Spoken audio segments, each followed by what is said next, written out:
नमस्कार विद्यार्थी मित्रांनो, भेंडे गुरुजी यूट्यूब चॅनलवर आपलं सहर्ष स्वागत आहे. मागील लेक्चरमध्ये आपण 1.4 प्रॅक्टिस सेट 1.4मधील प्रॉब्लेम सॉल्व केले होते. आता आपण प्रॅक्टिस सेट 1.5 पाहूया. हे आपल्याला वर्ड्स प्रॉब्लेम आहे आणि वर्ड्स प्रॉब्लेम सॉल्व करत असताना कोण्या ठिकाणी प्लस चिन्ह मायनस चिन्ह लागतात ते आपल्याला माहीत असणं आवश्यक आहे. हे प्रॉब्लेम सॉल्व करायच्या अगोदर आपण थोडक्यात प्लस साईन आणि मायनस साईन कोण्या ठिकाणी घ्यायचं, कोणत्या शब्दाबद्दल घ्यायचं हे आपण पाहूया.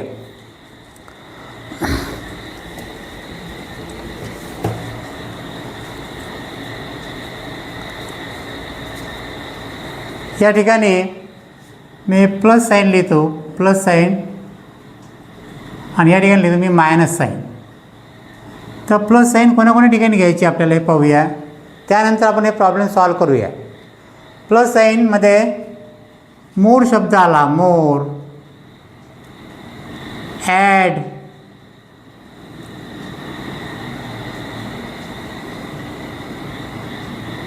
मोर आहे, ॲड आहे. पुन्हा आपल्याला ग्रेटर, ग्रेटर,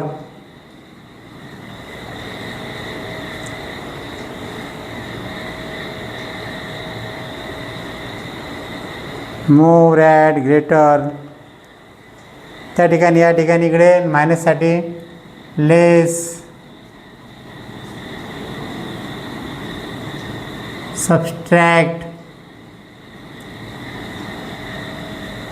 लेस, सबट्रॅक्ट्स,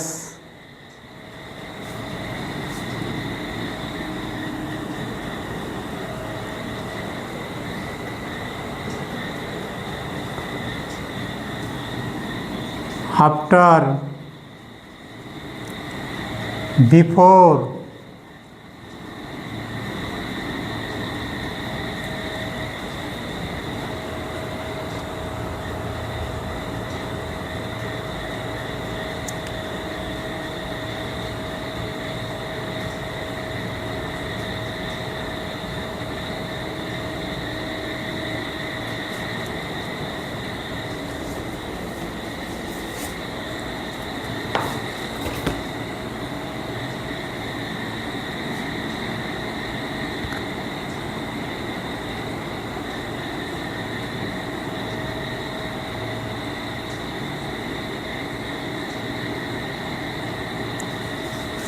increase,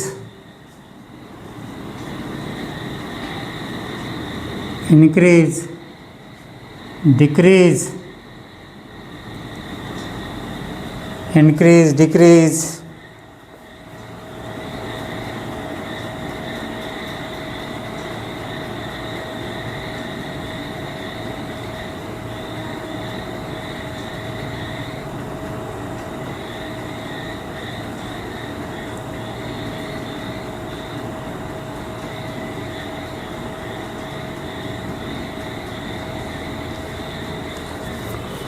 reduce,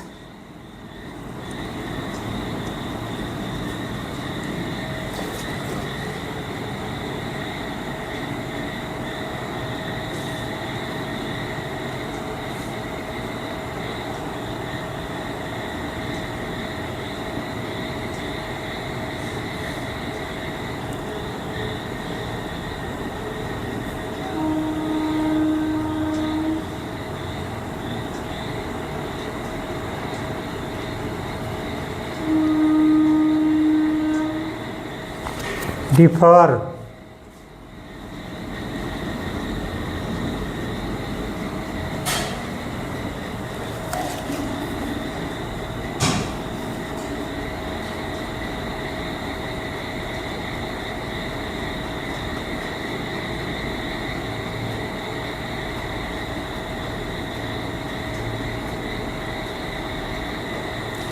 अशा प्रकारे वर्ड्स प्रॉब्लेममध्ये एक्झाम्पल सॉल्व करत असताना, इक्वेशन तयार करत असताना आपल्याला प्लस साईन कधी घ्यायचं, मायनस साईन कधी घ्यायचं त्यासाठी ठराविक काही शब्द दिलेले आहे.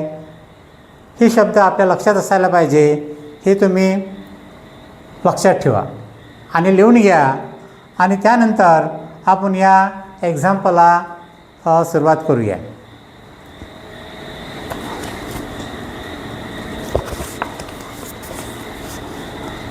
काय विद्यार्थी मित्रांनो, पहा एक्झाम्पल काय. 2 numbers differ by 3. The sum of twice the smaller number and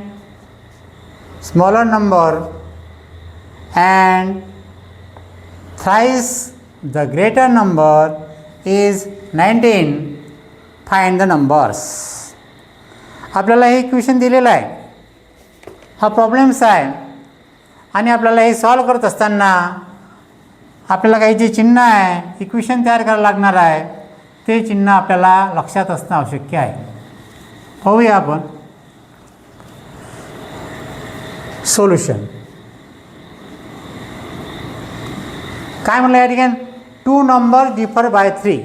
differ means subtraction, minus. असे 2 नंबर आहे की त्यामध्ये फरक किती आहे, 3चा आहे. मायनस सिस्टीम आली तर.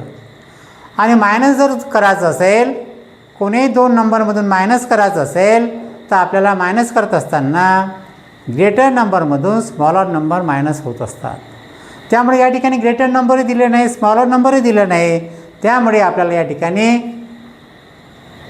गृहीत धरावं लागेल, लेट धरावं लागेल. लेट अझूम हे आपल्याला घ्यावं लागेल. त्यामुळे 2 नंबरसाठी आपल्याला एक ग्रेटर नंबरसाठी एक व्हेरिएबल घ्यावं लागेल आणि एक स्मॉलर नंबरसाठी सुद्धा एक व्हेरिएबल घ्यावं लागेल. मग लिहू शकतो आपण लेट. लेट म्हणजे आपण गृहीत धरून आलो. Late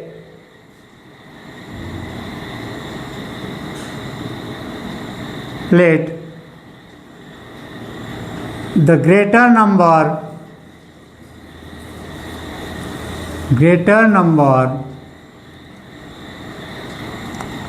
B x.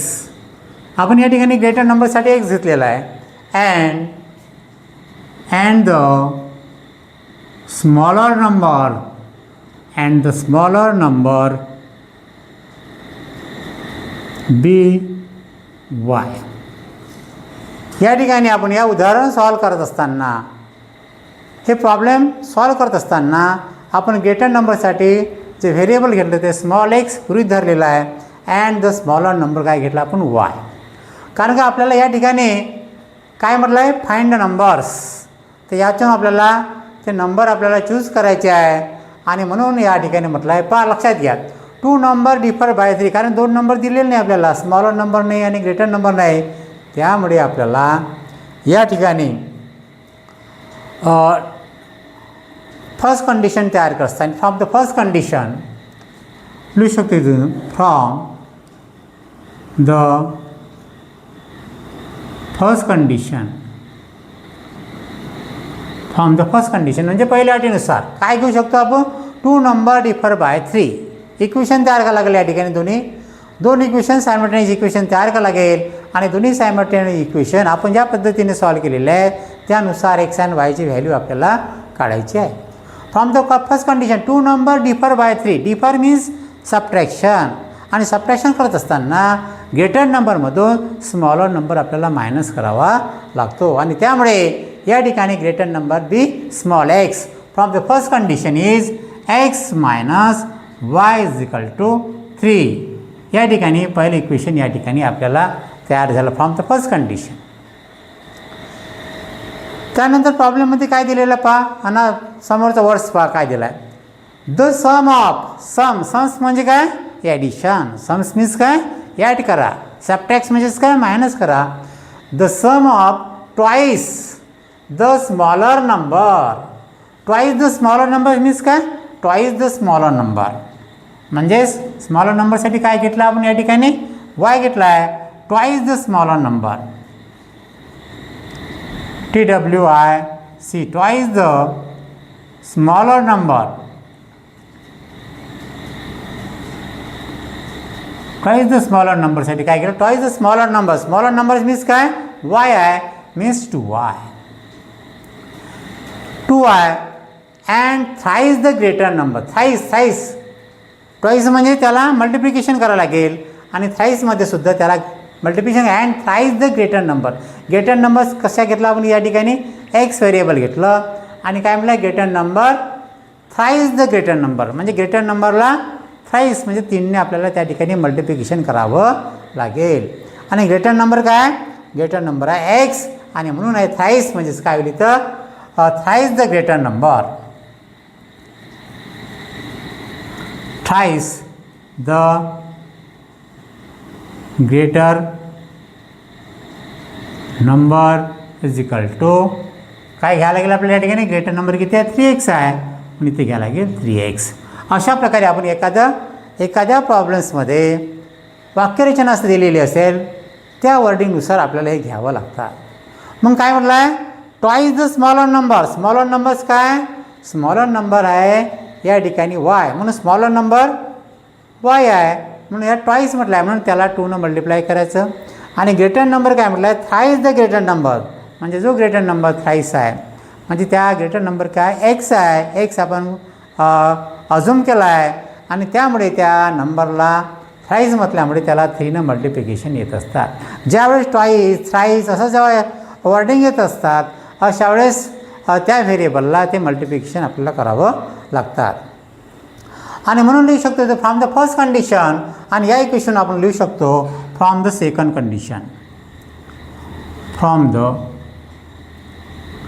Second condition. From the second condition means दुसऱ्या अटीनुसार. काय घेत आहे दुसऱ्या अटीनुसार काय म्हटलं आहे त्या ठिकाणी द सम ऑफ म्हणजे या दोघांची काय करायची ॲडिशन करायची.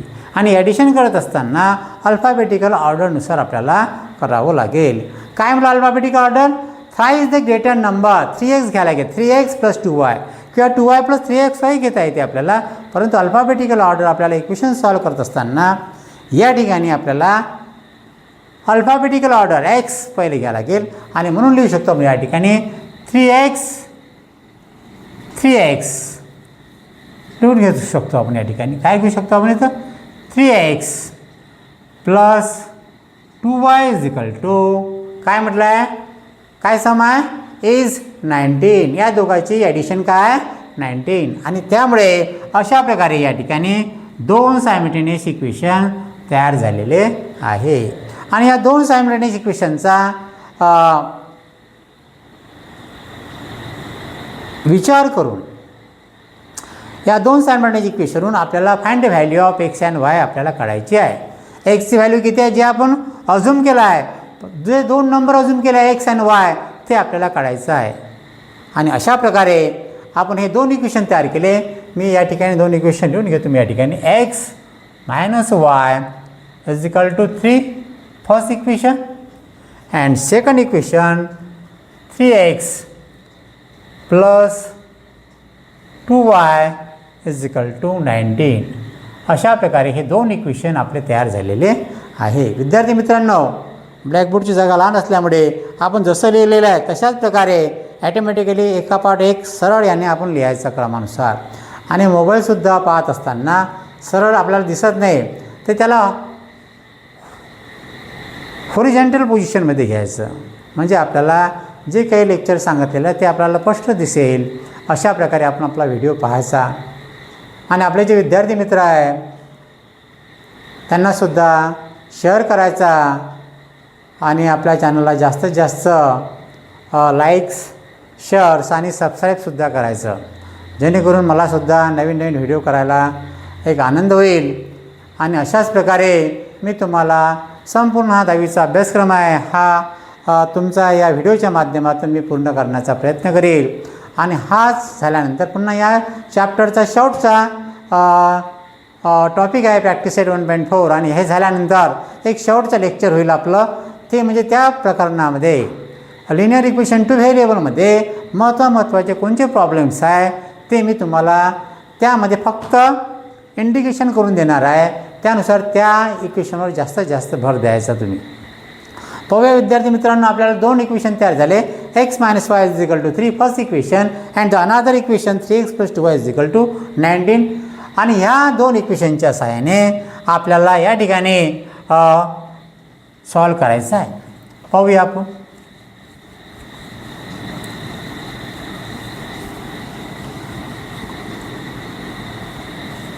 पहा या ठिकाणी काय म्हटलं या ठिकाणी. फर्स्ट इक्वेशन आहे x minus Y is equal to 3, equation number 1. Another equation आहे 3x plus 2y is equal to 19, equation number 2. आणि तुम्हाला सांगलं होतं सायमल्टेनियस इक्वेशन सॉल्व करत असताना हे इक्वेशन स्टँडर्ड फॉर्ममध्ये आहे का नाही ते पहिले पाहून घ्यायचं. इज इक्वल टूच्या बाजूला 2 व्हेरिएबल असायला पाहिजे आणि राईट हँड साईडला एखादा नंबर असायला पाहिजे. तर आपण म्हणू शकतो हे दोन्ही इक्वेशन स्टँडर्ड फॉर्ममध्ये आहे. आणि आता यानंतर आपल्याला सांगितलं तुम्हाला का या ठिकाणी आपल्याला 2 व्हेरिएबलपैकी कोणत्या तरी एका व्हेरिएबलचे कोएफिशियंट सेम करावे लागतात. कोएफिशियंट मीन्स सहगुणक. तर या ठिकाणी कशाचे करायचे सांगितलं तुम्हाला मी. ज्या व्हेरिएबलचं चिन्ह प्लस मायनस असेल अशा संख्येचं आपल्याला अशा व्हेरिएबलचे कोएफिशियंट आपल्याला सेम करावे लागतात. पहा इथं वायचा कोएफिशियंट प्लस मायनस आहे नाही, परंतु इथं वायचा कोएफिशियंट किती आहे 2 आहे. इथं वायचा कोएफिशियंट दिलेला आहे का नाही म्हणजे किती 1 आहे. म्हणजे हे दोन्ही कोएफिशियंट सेम नाही आहे. म्हणजे आपल्याला याला सेम करायचं असेल तर इक्वेशननुसार इंटरचेंज करायचे कोएफिशियंट.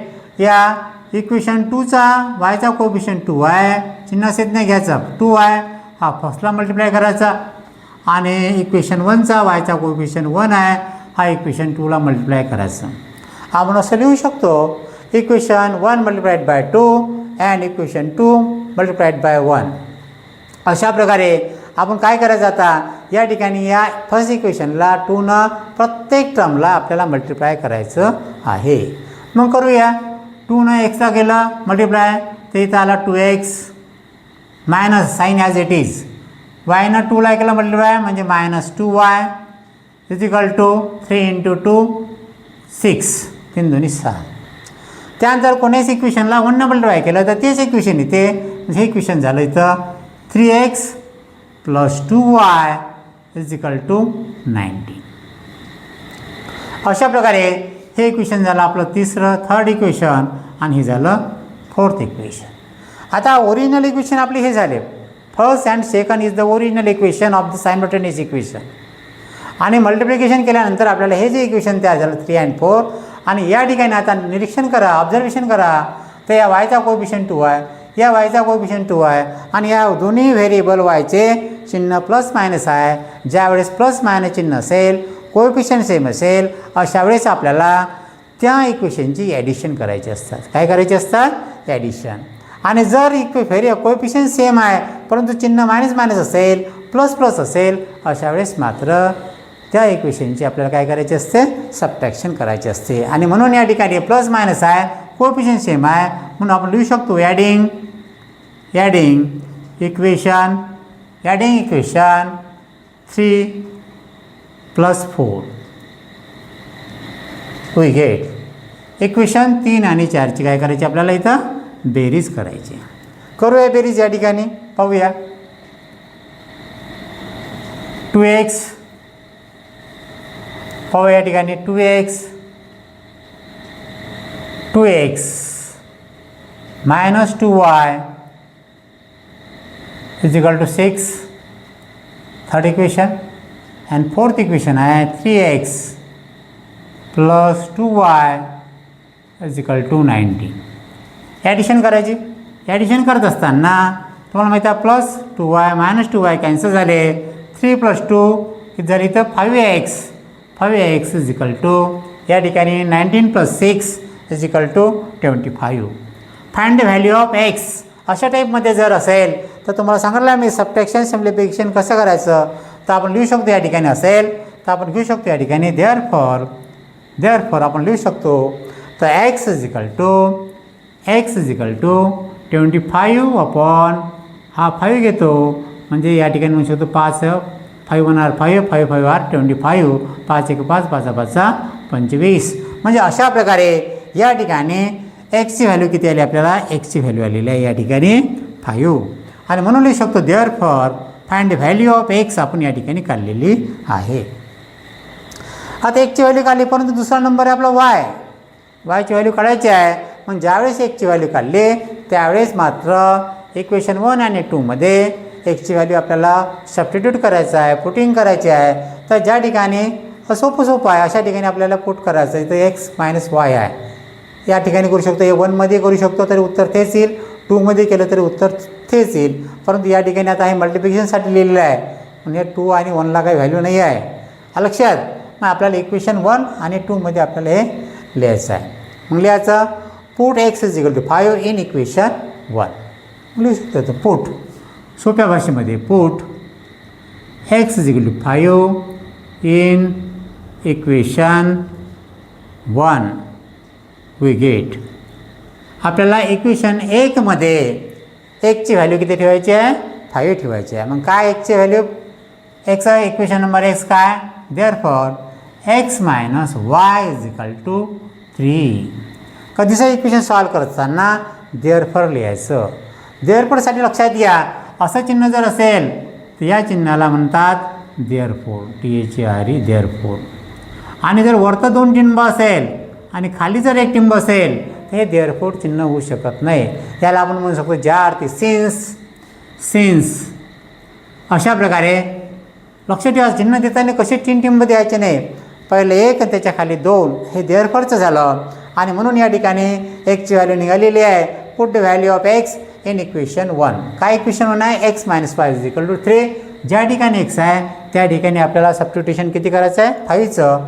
आणि म्हणून लिहू शकतो देअरफॉर एक्सची किंमत किती? 5 minus Y as it is equal to 3. ज्याची किंमत काढल्यानंतर बाकीचं जे इक्वेशन आहे हे ॲज इट इज लिहून घ्यायचं. आता तुम्हाला मी सांगितलं होतं ज्याची किंमत काढत असताना त्या ठिकाणी जर मायनस साईन आलं तर पहिले मायनस साईन कॅन्सल होते, परंतु त्याच ठिकाणचं पहिले घ्यायचं चिन्हसहित. त्यानंतर दुसरी बाजू जी असते त्या बाजूचं ट्रान्सफॉर्मेशन करायचं. ट्रान्सफॉर्मेशन करायचं म्हणजेच काय? प्लसचं मायनस करायचं किंवा मायनसचं प्लस करायचं. तर लक्षात घ्या, या ठिकाणी आपल्याला डायरेक्ट मायनस वाय आहे म्हणून मी डायरेक्ट वाय घेतो. वाय घेतल्यामुळे मायनस साईन कॅन्सल होऊन जाईल. का? कारण आपण त्याच्या जवळची संख्या पहिले सुरुवातीला घेऊन राहिलो चिन्हसहित. +5 आहे म्हणून +5.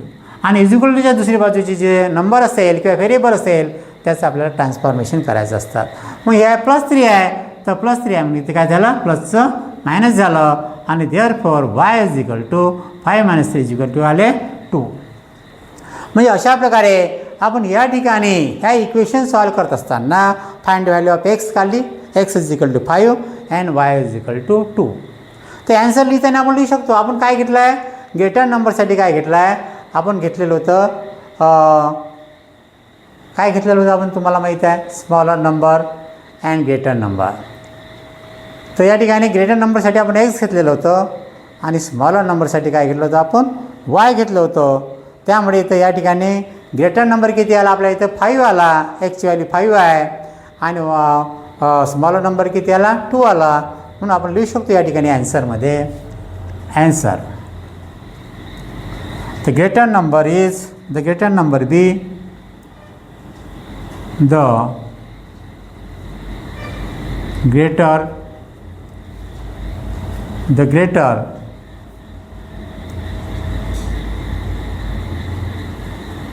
number be x is equal to किती आला? x is equal to 5. x is equal to किती झालेला आहे? या ठिकाणी 5 आलेला आहे. म्हणजे या ठिकाणी एक्सची व्हॅल्यू किती आली? 5 आली. अशाच प्रकारे अँड द स्मॉलर नंबरसाठी आपण घेतलेला आहे y and the smaller number be y is equal to वायची व्हॅल्यू किती आली आहे? 2 आलेली आहे. म्हणजे अशा प्रकारे आपल्याला इक्वेशन एक्झाम्पल नंबर 1 हे आपण सॉल्व केलेलं आहे. आणि या ठिकाणी आपल्याला वाटलं आपलं गणित सॉल्व केलं आणि उत्तर बरोबर आहे का चूक आहे हे जर 5 असेल, सबस्टिट्यूशन आपण सांगलं तुम्हाला एक्सची आणि वायची व्हॅल्यू कोणी इक्वेशनमध्ये ठेवायचं आपलं डायरेक्ट उत्तर माहीत पडू शकते. एक्सची व्हॅल्यू किती आहे इथं? एक्सची व्हॅल्यू आले 5 मायनस वाय. वायची किंमत आहे substitute value Y is equal to 5 - 2 is equal to 3. अशा प्रकारे आपलं equation right hand side is equal to left hand side satisfy होऊन राहिलं आहे. म्हणजे आपलं जे उत्तर आहे हे बरोबर आहे. अशा प्रकारे आपण या ठिकाणी एक्झाम्पल नंबर 1 सॉल्व केलेलं आहे. अशाच प्रकारे आपण आता समोरचं एक्झाम्पल नंबर 2 बघूया.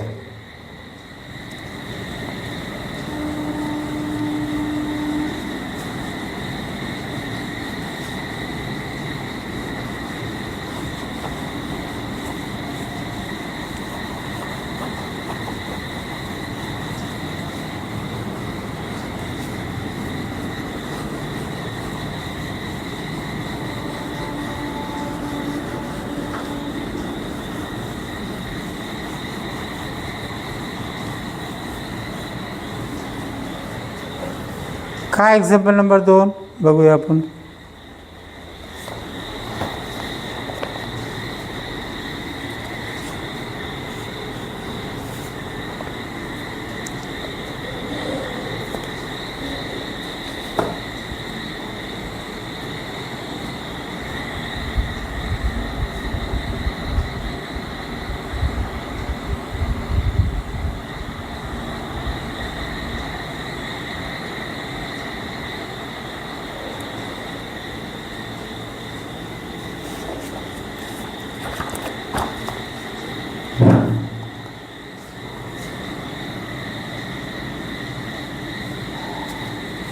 Complete the following.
त्यानंतर दिला x+4. त्या दिला find value of x and y. x and yच्या किमती काढा. त्यानंतर म्हटलं आहे फाइंड, पुन्हा त्या ठिकाणी रेक्टँगलचे पेरिमीटर काढा, एरिया काढा. आता रेक्टँगल मीन्स रेक्टँगलमध्ये ज्या अपोजिट साईड असतात, समोरासमोरील ज्या बाजू असतात त्या कशा असतात? सेम असतात. कशा असतात? सेम असतात. आणि या सेमवरून आपल्याला 2 इक्वेशन आपल्याला तयार करावे लागेल. आणि या ठिकाणी रेक्टँगल म्हटलं त्या ठिकाणी याला काय म्हणतो असतो आपण इथं? हाईट, लांबी गुणिले लेंथ म्हणू असतो त्याला. याला काय म्हणू शकतो आपण? ही जी बाजू आहे इथून तिथपर्यंत हे लेंथ म्हणतो, आणि इथून तिथे जी बाजू असते याला काय म्हणतो? ब्रेथ. आणि तुम्हाला माहिती आहे रेक्टँगलच्या समोरासमोरील बाजू असतात ह्या कशा असतात? सेम असतात. Opposite sides of rectangle are of equal sides. आणि त्या इक्वल साईड्सवरून आपल्याला 2 इक्वेशन आपल्याला फाइंड आउट करावं लागेल. आणि ते 2 इक्वेशन तयार झाल्यानंतर त्या इक्वेशनवरून आपल्याला find value of x and y या ठिकाणी काढावी लागेल.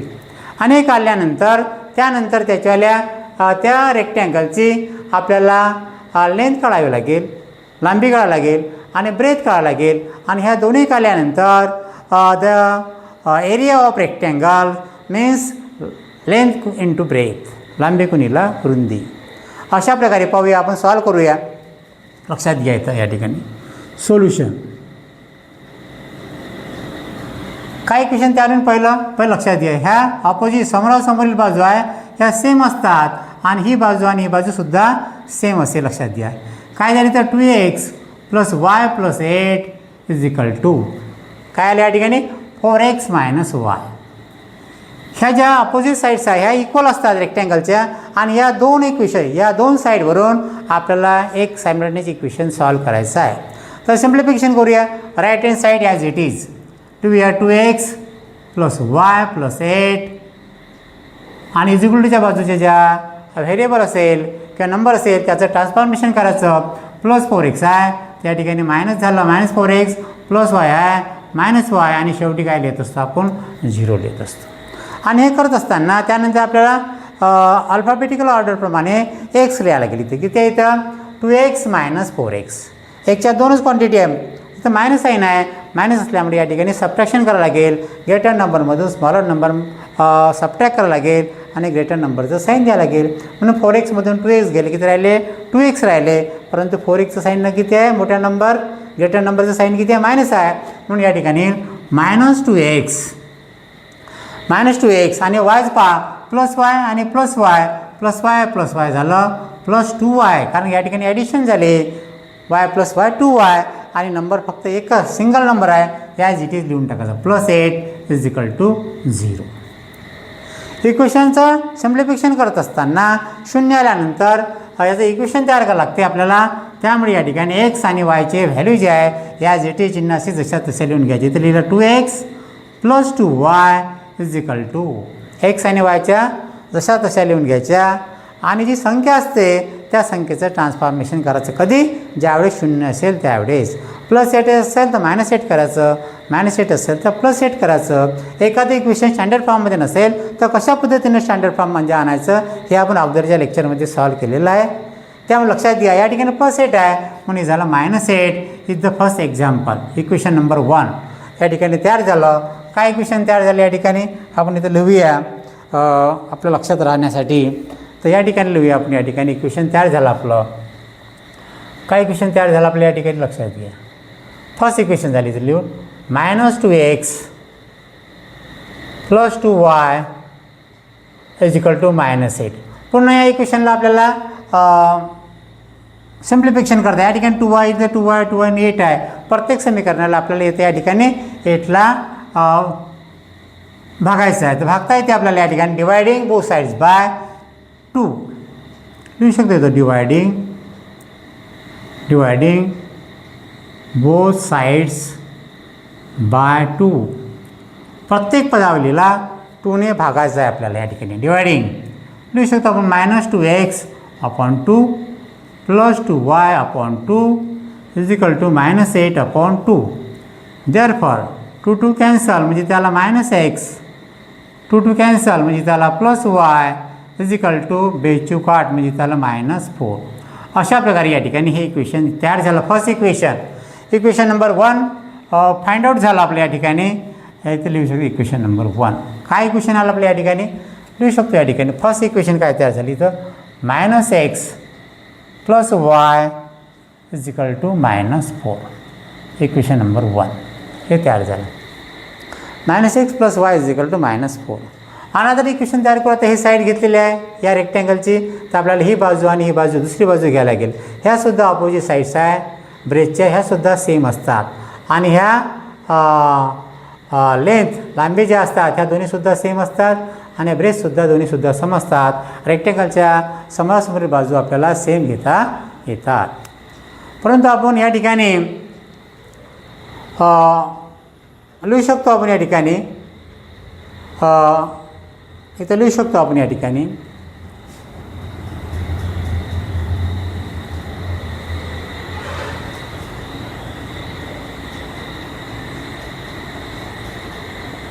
तर अशा प्रकारे या ठिकाणी फर्स्ट इक्वेशन सॉल्व झालं. अनदर इक्वेशन पाहूया या ठिकाणी आपल्याला. या ठिकाणी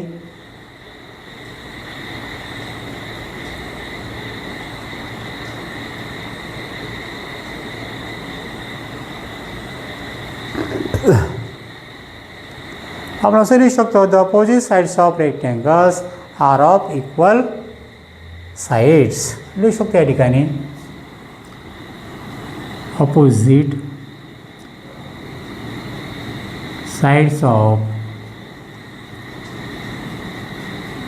rectangle are of opposite sides of rectangle are of equal length. म्हणजे समोरासमोरील ज्या बाजू असतात रेक्टँगलच्या त्याची जी लेंथ असतात ते कसे असतात सेम असतात. अपोजिट साइड्स ऑफ त्या समोरासमोरील बाजू या सेम असतात. फर्स्ट इक्वेशन तयार झालं -x + y = -4. अनदर इक्वेशन पाहूया आपण. अनदर इक्वेशन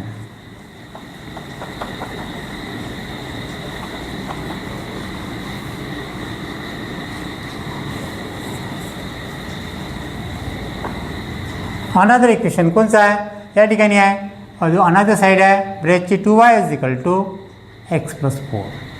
आपण = असल्यामुळे ही बाजू इकडे घेऊ शकतो इकडे घेऊ शकतो कारण x असल्यामुळे अल्फाबेटिकल ऑर्डर असल्यामुळे आपण असं घेऊ x + y = 2y. अशा प्रकारे आपण घेतलं. आणि सिम्प्लिफिकेशन करायचं. सिम्प्लिफिकेशन करत असताना left hand side as it is, therefore काय आहे x plus y as it is घेतलं आणि राईट हँड साईडचं ट्रान्सफॉर्मेशन करायचं. प्लस 2y आहे, साईन नाही म्हणजे प्लस चिन्ह आहे आणि इथं करायच्या बाबतीत मायनस झालं. -2y is equal to 0. -2y is equal to काय झालं इथं 0 झालं. परंतु बाय ते एक व्हेरिएबलचं पद एकच आहे आणि -2y एक्स प्लस वाय नाही आहे लक्षात घ्यायला. पहा इथं थोडंसं चुकलं आपलं. इथं आपण घेऊ शकतो x + 4 is equal to 2y. Right hand side as it is काय x + 4 ॲज इट इज आणि राईट हँड साईडचं ट्रान्सफॉर्मेशन करायचं. प्लस आहे तर -2y इज इक्वल टू 0. त्यानंतर 0 आला का x आणि y चे व्हेरिएबल चिन्हसे जशा तसे घेऊन घ्यायचे. x -2y is equal to करायचं आणि जे नंबर आहे त्या नंबरचं ट्रान्सफॉर्मेशन करायचं. +4 असेल त्या ठिकाणी काय घ्यायला लागेल आपल्याला -4 घ्यायला लागेल. x -2y is equal to -4 आणि सेकंड इक्वेशन आपण या ठिकाणी या आकृतीच्या सहाय्याने रेक्टँगलच्या सहाय्याने आपण या ठिकाणी तयार केलेलं आहे. ते कोणतं इक्वेशन होईल आपलं या ठिकाणी x -2y is equal to -4. x -2y is equal to -4 equation number 2. अशा प्रकारे इक्वेशन 1 आणि इक्वेशन 2 या ठिकाणी तयार झालेले आहे. -x + y is equal to -4, x -2y is equal to -4 आणि या दोन इक्वेशनच्या सहाय्याने आपल्याला आता सायमल्टेनियस इक्वेशन सॉल्व्ह करायचं. लक्षात घ्या. आता पहा विद्यार्थी मित्रांनो, फर्स्ट इक्वेशन काय तयार झालं या ठिकाणी -x + y is equal to -4 plus x + y is equal to -4 first equation and another equation x - 2y is equal to -4 second example. आता या दोन्ही इक्वेशनचं ऑब्झर्वेशन केलं तर लक्षात येईल आपल्याला या ठिकाणी सॉल्व्ह करत असताना तुम्हाला सांगलं होतं तर जर कोएफिशियंट सेम असेल आणि प्लस मायनस साईन असेल तर अशा वेळेस दोन्ही इक्वेशनची ॲडिशन होते. पहा लक्षात घ्या, एक्सचा कोएफिशियंट 1 आहे, ह्या एक्सचा कोएफिशियंट 1 आहे, याचं चिन्ह प्लस आहे चिन्ह मायनस आहे, कोएफिशियंट सेम करायची गरज नाही, ॲटोमॅटिकली ते कोएफिशियंट सेम आहेच. त्यामुळे डायरेक्ट ॲडिंग इक्वेशन 1 and 2 आपण घेऊ शकतो आणि म्हणून लिहायचं इथं adding equation 1 and 2 we get. समीकरण 1 व 2 यांची बेरीज करू. करा आपण -x + y is equal to -4, दुसरा x - 2y is equal to -4. करूया ॲडिशन. -x + x कॅन्सल, या ठिकाणी साईन प्लस आहे, या ठिकाणी साईन मायनस आहे, मायनस आहे म्हणजे सबट्रॅक्शन करायचं. इथं 2y कोएफिशियंट वायचं इथं काहीच नाही आहे म्हणजे 1 आहे म्हणून 2 मधून 1 गेले, 2 मधून 1 गेले, 1 राहिले. मोठ्या संख्येचं चिन्ह लिहायचं, ग्रेटर नंबरमधून स्मॉलर नंबर मायनस करायचा, मायनस साईन असेल तर, आणि ग्रेटर नंबरची साईन द्यायची म्हणजे इथे राहिलं -1 म्हणजेच -y. -y is equal to या ठिकाणी किती साईन मायनस मानायची असेल तर मायनसच साईन लिहित असतो आपण आणि 4 + 4 काय झाले 8 झाले. परंतु आपल्याला फाइंड व्हॅल्यू ऑफ y काढली, परंतु सुरुवातीला चिन्ह जर मायनस असेल त्या साईडनं काय करायचं मल्टिप्लिकेशन करायचं आणि मल्टिप्लिकेशन केलं आपण बोथ साईडनं इथं लिहू शकतो multiplying both sides by minus sign असं लिहू शकतो आपण या ठिकाणी. Multiplying both sides by minus sign म्हणजेच काय करू शकतो आपण या ठिकाणी जर ज्याचं चिन्ह मायनस असेल त्याचा प्लस करू शकतो, प्लस असेल तर मायनस करू शकतो. म्हणजे अशा प्रकारे या मायनस साईन आहे म्हणजे तो y झालं, y is equal to minus आहे ते 8 झालं. म्हणजे अशा प्रकारे या ठिकाणी yची व्हॅल्यू किती आली y इज इक्वल टू 8. आणि ही किंमत इक्वेशन ओरिजिनलमध्ये ठेवून द्यायचं, 1 मध्ये ठेवा किंवा 2 मध्ये ठेवा, ॲन्सर सेमच येईल. म्हणून आपण इथं लिहू शकतो put y is equal to 8 in equation 1 लिहू शकतो आपण या ठिकाणी. लिहू आपण इथं put y is equal to 8 in equation 1 we get. समीकरण 1 मध्ये हे y बरोबर 8 ठेवून द्यायचं. काय समीकरण 1 काय -x + y is equal to -4. ज्या ठिकाणी वाय आहे त्या ठिकाणी काय ठिकाणी आपल्याला 8 ठेवायचं आहे. बाकीचं equation as it is. Therefore -x + 8 = -4. आपल्याला व्हॅल्यू काढायची आहे एक्सची, त्याची किंमत काढायची आहे, ती पूर्ण क्वांटिटी बाहेर काढायची. काय काढायला लागलं या ठिकाणी -x = याची किंमत काढायची आहे. त्या ठिकाणी संख्या जशा तशी लिहायची नाही, दुसऱ्या बाजू संख्या ॲज इट इज चिन्ह असेच घ्यायची. काय आलं या ठिकाणी -4 आणि +8चं आहे, तिथे काय झालं -8 म्हणून इथे घेऊ शकतो -x = किती साईन मायनस 8 + 4 12. पुन्हा या ठिकाणी multiplying both sides by minus sign आणि त्यामुळे आपण लिहू शकतो मायनसचं काय झालं या ठिकाणी प्लस आणि या प्लसचं काय झालं या ठिकाणी मायनसचं झालं प्लस, प्लसचं झालं मायनस. जर समोरचा व्हेरिएबलला समोर जर मायनस साईन असेल तर अशा वेळेस त्या पूर्ण पदावलीला multiplying both sides by minus sign करायचं आणि ज्याचे मायनस असेल त्याचे प्लस करायचे, प्लस असेल त्याचे मायनस करायचे. या ठिकाणी मायनस आहे म्हणून प्लस झाले, इथे मायनस आहे म्हणून काय झालं प्लस झालं. अशा प्रकारे या ठिकाणी आपण दोन्ही व्हॅल्यू काढल्या x y = 8 and x = 12. x = काय काढले आपण या ठिकाणी 12 काढले. अशा प्रकारे आपण या ठिकाणला पहिला पार्ट आहे हा आपण सॉल्व्ह केला. काय म्हटलं आहे find the value of x and y. अशा प्रकारे आपण पहिले फर्स्ट कंडिशन आपण इथं सॅटिस्फाय केलेली आहे. आता त्यानंतर या प्रॉब्लेममध्ये काय म्हटलं आहे समोर पाहूया. Find my perimeter and area. मग काय म्हटलं आहे हा जो रेक्टँगल आहे या रेक्टँगलचा तुम्हाला एरिया काढा म्हटलं आहे. काय काढा म्हटलं आहे एरिया काढा म्हणजेच काय काढा या ठिकाणी याची लेंथ काढा आणि या ठिकाणची काय काढायची ब्रेथ काढा. आपण तुम्हाला माहिती आहे लेंथसाठी काय घेतलं होतं आपण या ठिकाणी लेंथसाठी घेतलं होतं x. आपण इथं थोडंसं लेंथसाठी आपण लिहायचं राहिलं लेंथसाठी x घेतलं होतं आणि ब्रेथ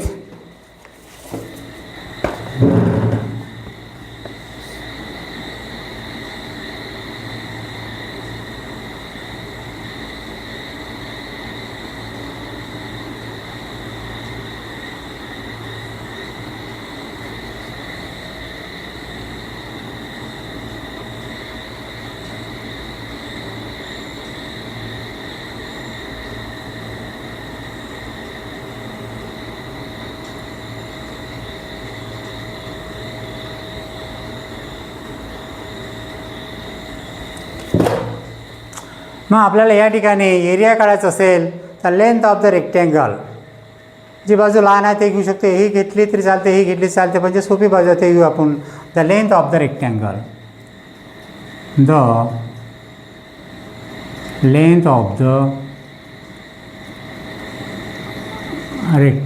काय rectangle length of the rectangle काय हे आहे लेंथ लांबी किती आहे 4x - y. Subtract value of x and y. काय काढली आपण एक्सची व्हॅल्यू काढली 12. 4 × 12 मायनस वायची किंमत किती येतं 8 आहे 8. किती आहे बारी 96 - 8 हे करायचं. तर या ठिकाणी काय आलं length of the rectangle is = 16मधून 8 गेले 8 राहिले आणि कॅरी 1 9मधून 1 गेला 8 राहिला 88. The length of the rectangle is 88. The length of the rectangle is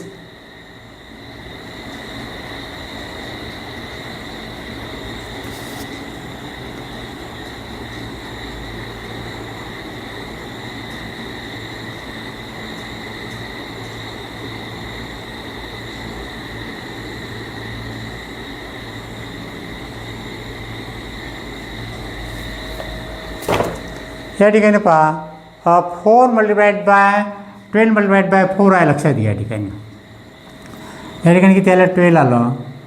या ठिकाणी पहा 4 × 12 48 मायनस 8 म्हणजे व्हॅल्यू किती आली 40. या ठिकाणी the length of the rectangle be 40 आली बरोबर आहे.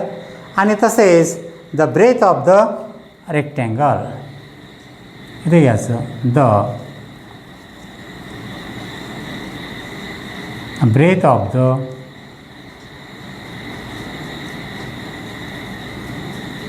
Rectangle. The breadth of the rectangle म्हणजे ही बाजू घ्या किंवा ही बाजू घ्या, कोणती सोपी बाजू घ्यायची आपल्याला, कोणत्या दोन्ही घेतले तर उत्तर सेम आहे. 2y 2 multiplied by y, subtractive value of y is equal to 8.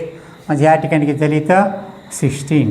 म्हणजे अशा प्रकारे या ठिकाणी the breadth of the rectangle is 16. अशा प्रकारे आपण या ठिकाणी ह्या किमती काढलेल्या आहे.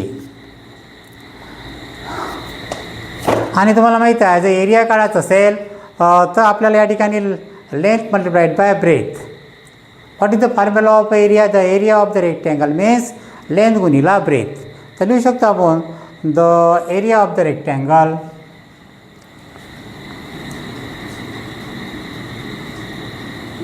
the area of the rectangle length multiplied by breadth. L means length. Length किती आली? The length of the rectangle means किती आली तर 40. 40 multiplied by breadth किती आली आपण 16. किती झालं 16 16 32 48 16 16 32 33 16 64 640 6. या ठिकाणी रेक्टँगल किती आहे? The area of the rectangle